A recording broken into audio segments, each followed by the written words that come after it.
Yo, what's up, guys? This is Jesse.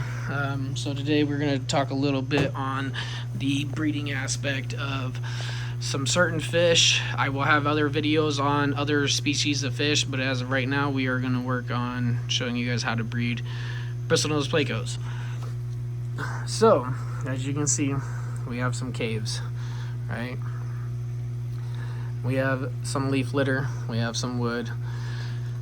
So, the easiest way I found for breeding lemon blue-eyed bristlenose plecos is you got to get yourself a really good heater, a good size sponge filter, some nice sized caves, some wood, and some leaf litter.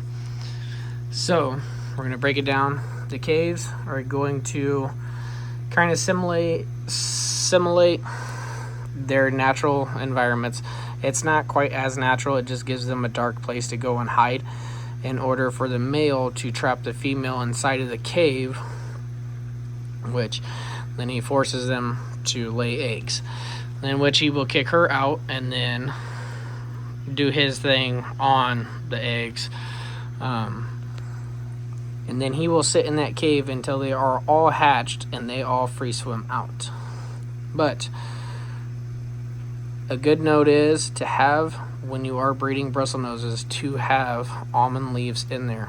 The botanicals that are in it will help heal and get rid of any kind of bacterial infections during the breeding process, because he will scar the female a little bit and get some cuts on her due to the process of him keeping her in the cave. But the good thing about the almond leaves is it helps her regenerate and basically heal her, and it also just puts a cool color in the water. I love botanicals. I love that brown water. The brown water kind of simulates like it is a lake or a river. I like the brownness of the water. It looks really cool to me, especially when you get a good light, like a Higer light. Love Higer.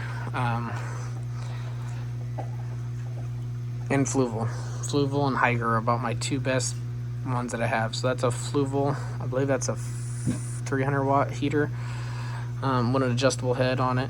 Higer light, I believe it is a 24 inch. I can't remember off the top of my head, I would have to measure it. But as of right now, like I said, this is a med tank right now. He had some kind of parasitic disease on him, some worms or something on him. She had some scarring on her.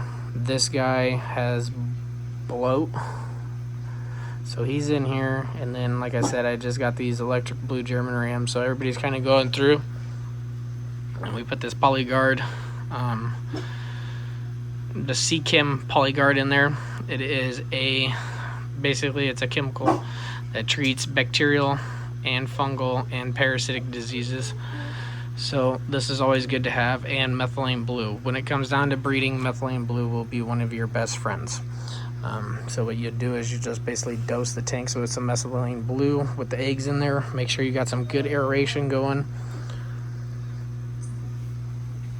So basically, like, the bare minimum setup for a baby tank would be like this little 2-gallon beta tank that I converted over into a egg hatchery. All it has in it is a air stone and a heater, and that is literally all it is. So hatching eggs is really easy. Just throw like 4 or 5 drops of methylene blue in here, put your eggs in there, and just let them, and then just sit there and keep an eye on them, watch the eggs hatch. And once the eggs hatch, I generally will take a cup and scoop about 20% of the water out and add new water in, and then every week you just keep doing water changes on the tank. You could do 2 to 3 water changes a week. It's worked really well for me, and it helps the babies survive a lot better. In my personal opinion, I've had the best luck with doing 2 to 3 water changes a week on my baby tanks. For most people that don't know, baby fish will release basically it's like a toxin to all of its siblings. So a good example would be that guy right there is bigger than all of the other ones. So the bigger ones will release a toxin that stunts the growth of all of the other siblings in that batch.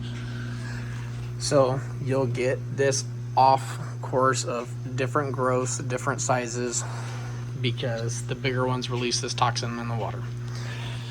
So it's good to do 1 to 2 water changes a week on basically like grow out tanks or hatching, because it is survival of the fittest. Whoever is the strongest is going to be the only one that basically survives.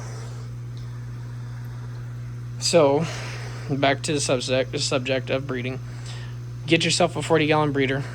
Get yourself a nice little pump that's adjustable. Get yourself some of these adjustable valves right here. These work awesome. I love them. With bristle noses, you want to have a pretty strong water flow.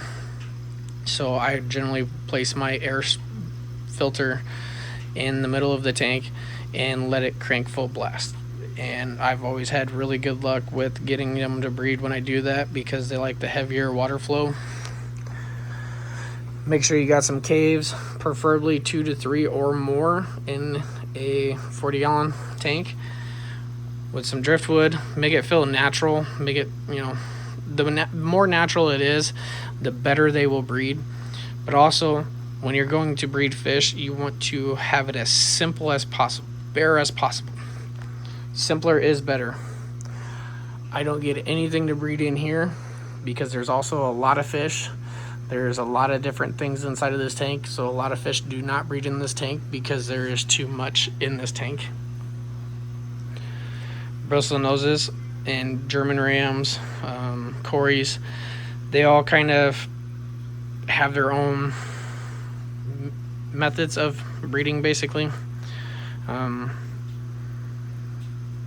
What's worked for me on bristle noses, just a bare 40-gallon, some couple pieces of driftwood, 2 caves, some almond leaf scatter. Try to keep the light as dim as you can, but not too dim. Works almost instantly every time. Yeah, that's pretty much about how simple it is to breed some bristle nose plecos. If you have any other questions, I can be more than happy to help people out with any kind of questions that they have or what they're trying to breed. If I don't know, I can surely find out pretty quickly. But yeah, it is really just that simple on bristle nose plecos. You just gotta have a couple caves, some driftwood, some almond leaves, a good heater, a good light, and a good sponge filter. But that's all I got for you guys today. I'll hit you guys back on a different day with some other species on how to breed them too. So hit that like button, smash that subscribe button, and y'all have a good one.